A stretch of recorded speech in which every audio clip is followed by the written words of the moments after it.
La construction est une étape très importante dans la construction d'une école plus sûre.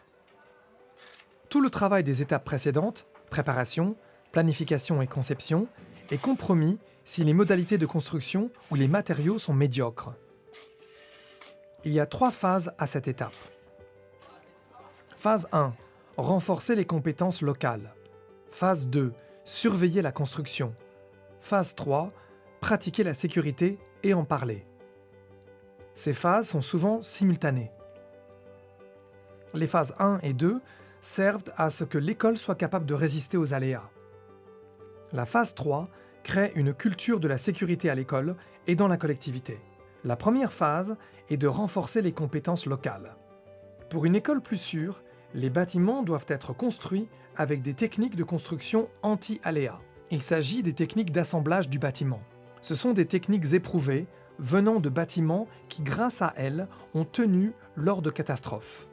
Par exemple, les ingénieurs savent maintenant que des renforcements au linteau et appuis de fenêtres assurent l'intégrité des murs de briques en cas de tremblement de terre. Dans les zones soumises à des vents violents, ils savent qu'il faut placer le petit côté de l'école face au vent et bien attacher le toit au mur.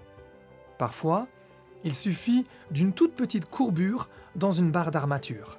En cas de séisme, elle peut empêcher l'écroulement d'une colonne en béton. Les ouvriers du bâtiment de la région ont besoin de programmes de formation pour apprendre ce que les bâtiments subissent en cas de sinistre et les techniques de construction anti-aléas qui en empêchent l'écroulement. Pour les mémoriser, la meilleure façon est d'abord d'apprendre la technique puis de l'appliquer sur un site d'exercice avec des constructeurs qui en ont déjà une bonne expérience. Il est souhaitable de valoriser et d'intégrer le savoir et les méthodes de construction locaux dans les programmes de formation. Trying to get local artisans like plumbers, masons, carpenters, they are really scarce to come by. So when we get into the community, we try to make all those laborers or artisans who work with us re-equip themselves and learn other skills, like the basic one, such as the sieving of the sand. For all that they know is that we get the sand, use it for construction. At the end of the day, the debris in them will rot and they will end up exposing voids. If it is a concrete that you've cast, you end up seeing that you have lots of voids, which will end up leading to cracks and stuff in the structure. So with this basic thing that they've now learned, they are actually teaching their community members that we need to save our soil before we actually use them for construction so that we can get the best quality. Les habitants voudront aussi peut-être savoir comment adapter ces techniques à leurs habitations. Plus la construction de l'école ressemblera à celle de leur maison, plus la transposition sera facile. Même s'il n'est pas facile d'adapter ces techniques aux habitations, par exemple s'il s'agit d'une modernisation de l'école, la formation peut enseigner aux ouvriers et aux habitants intéressés, ce qui pourrait renforcer la sécurité de leur maison.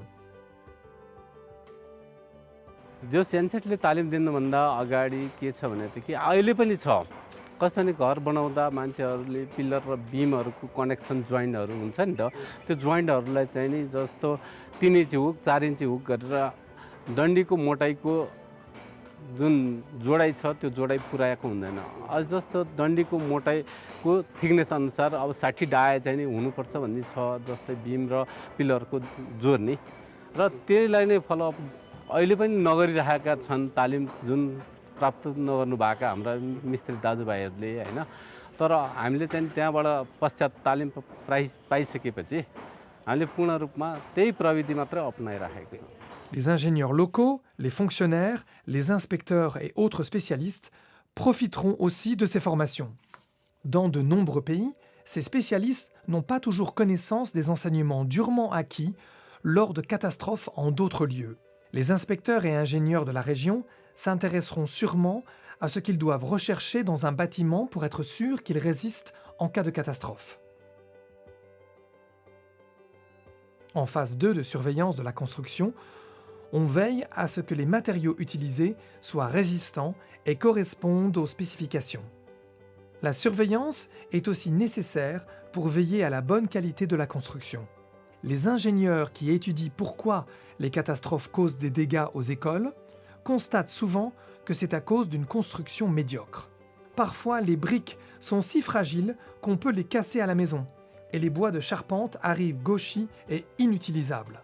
D'autres fois, les ouvriers ajoutent trop d'eau au béton au moment du mélange, où les barres d'armature, barres d'acier dans le béton, sont exposées à la pluie et à l'air, elles rouillent et perdent leur solidité.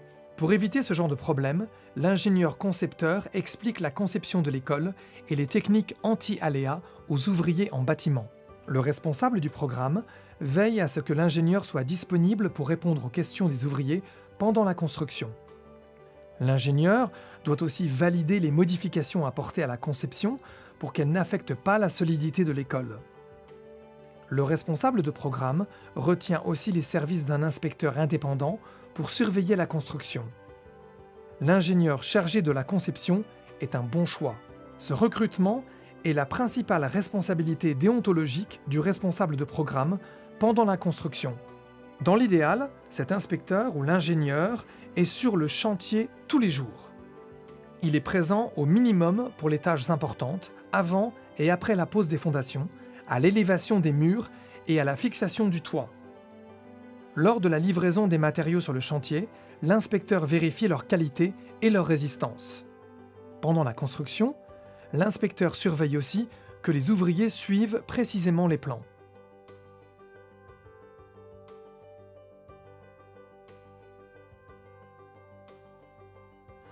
The contractor did not follow the design that we gave to them. So, but our project engineer is very strict in terms of that. So when she found out that it was not the design that she gave to them, she immediately told them that we have to stop that and we have to work it out again. By closely monitoring the implementation of the construction of the school can consider as a safe school because you can inspect the critical period of the construction implementation in the site. Si les membres de la collectivité n'ont pas les connaissances nécessaires pour surveiller la construction et l'inspecter, ils jouent cependant un rôle d'appui important. Ils sont à proximité du chantier tous les jours. Le responsable de programme peut donner au comité de gestion de l'école et aux parents une liste de méthodes de construction bonnes et mauvaises qu'ils peuvent passer en revue. Si un problème éventuel est relevé, ils le font rapidement savoir à l'inspecteur. Même les grands enfants peuvent observer le chantier depuis une distance prudente et repérer les éléments sécuritaires. Ceci donne à la collectivité un sentiment de prise en charge du projet et renforce la surveillance.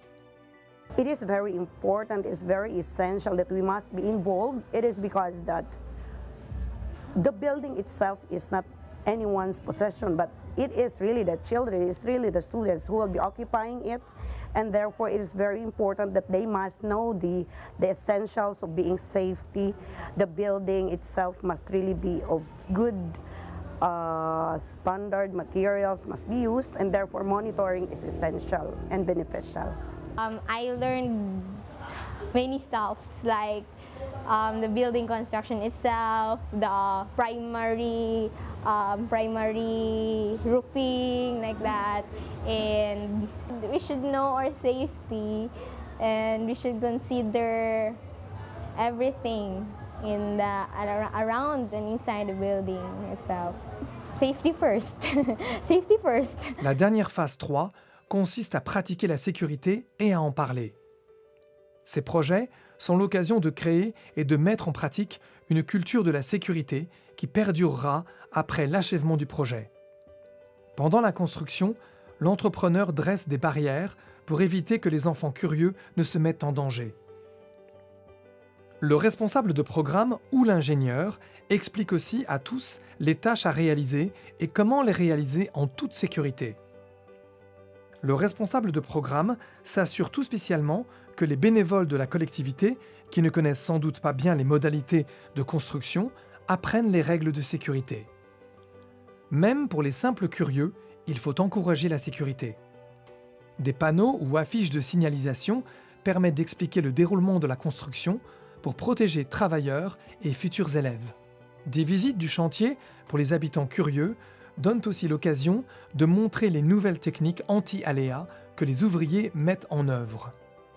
La création d'une culture de la sécurité se poursuit même une fois le dernier clou enfoncé et le dernier mur peint. En investissant leurs efforts à cette phase, les responsables de programme amènent une vraie différence pour la future sécurité de la collectivité. Chacun peut penser à des façons imaginatives de démontrer la culture de la sécurité autour du bâtiment scolaire. Les voies d'évacuation peuvent être mises en évidence. Une poutre de linteau peut être peinte avec un panneau indiquant « renforcement anti-séisme » et une flèche peut indiquer les fondations surélevées d'une école en terrain inondable. On peut aussi peindre de couleurs vives une fixation anticyclone pour montrer comment empêcher le toit de s'envoler en cas de vent violent. Pendant l'étape 4 de construction, des ateliers de formation développent les compétences locales et le responsable de programme veille à ce qu'un inspecteur et même la collectivité surveillent la construction. Tous mettent en pratique la sécurité et en parlent. Une fois la construction achevée et la collectivité informée de ces systèmes de sécurité, c'est le moment de faire la fête. Le projet passe à la phase d'après la construction et tous doivent veiller à ce que la sécurité de l'école soit maintenue.